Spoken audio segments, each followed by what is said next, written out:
So అది శంకర్ గౌడ్ గారు పేర్ని నాని గారు చేసిన కామెంట్స్ అవి. నేను ఒక విషయం అడుగుతా వెంకటకృష్ణ గారు, అడగండి. పేరు నాని మీ ద్వారా అడుగుతున్నా నేను. అల్ల గణేష్ గారు బికారి అయిపోయారా? ఎన్ని సినిమాలు తీసిండు ఆ తర్వాత? గబ్బర్ సింగ్ సినిమా తర్వాత అత్తారింటికి దారేది సినిమా తీసిన వాళ్ళు బికారి అయిపోయారా?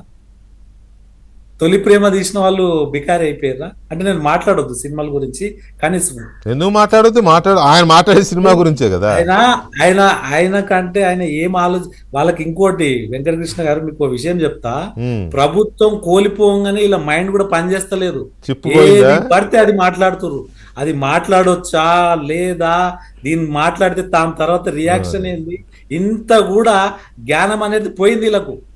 ప్రభుత్వం నుండి అడ్డమైన సొమ్ము దోసుకుంటే ప్రజలు తిప్పి కొట్టిర్రీలని. వీళ్ళకి ఇంత ఇప్పటికి అర్థమైతలే. వాళ్ళని 11 సీట్లకు పరిమితం చేసిర్రు ప్రజలు అక్కడ, ఆంధ్రప్రదేశ్ ప్రజలు. అయినా కూడా మారలేదు. అయినా మారరీలు. రేపు రాబోయే రోజుల్లో ఆ 11 పోయి ఒక్క సీటు ఉంటుండొచ్చు నాకు తెలిసి.